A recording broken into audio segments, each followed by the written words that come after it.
probably heard of the human genome, the huge collection of genes inside each and every one of your cells. You probably also know that we've sequenced the human genome. But what does that actually mean? How do you sequence someone's genome? Let's back up a bit. What is a genome? Well, a genome is all the genes, plus some extra, that make up an organism.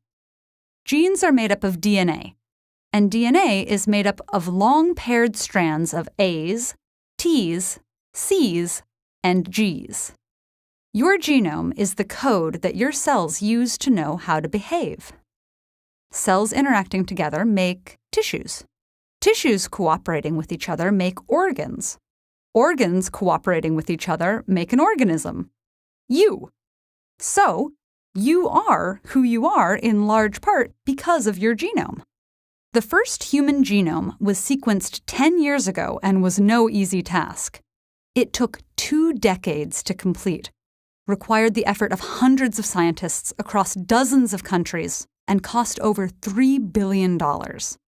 But someday, very soon, it will be possible to know the sequence of letters that make up your own personal genome all in a matter of minutes, and for less than the cost of a pretty nice birthday present. How is that possible? Let's take a closer look. Knowing the sequence of the billions of letters that make up your genome is the goal of genome sequencing.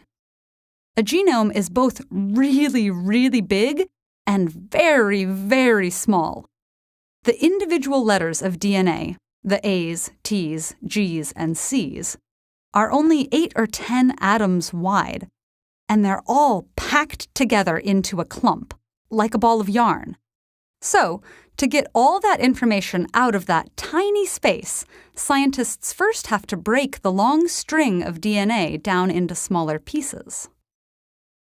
Each of these pieces is then separated in space and sequenced individually. But how?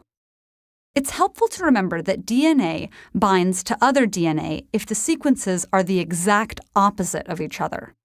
A's bind to T's, and T's bind to A's. G's bind to C's, and C's to G's.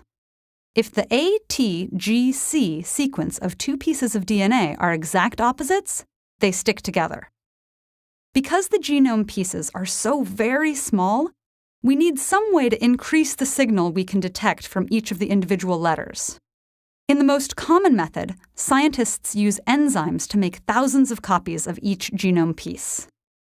So we now have thousands of replicas of each of the genome pieces, all with the same sequence of A's, T's, G's, and C's.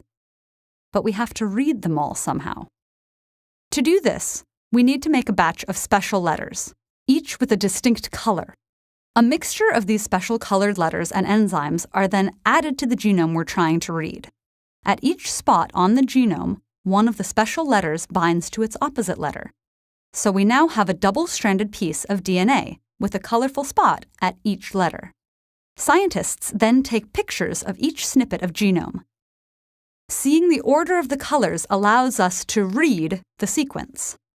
The sequences of each of these millions of pieces of DNA are stitched together using computer programs to create a complete sequence of the entire genome.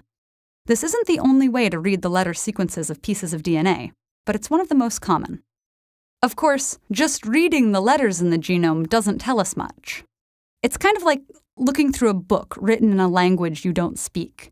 You can recognize all the letters, but still have no idea what's going on. So the next step is to decipher what the sequence means, how your genome and my genome are different. Interpreting the genes of the genome is the part scientists are still working on.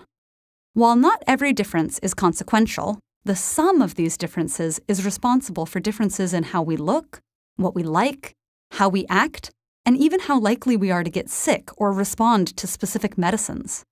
Better understanding of how disparities between our genomes account for these differences is sure to change the way we think, not only about how doctors treat their patients, but also how we treat each other.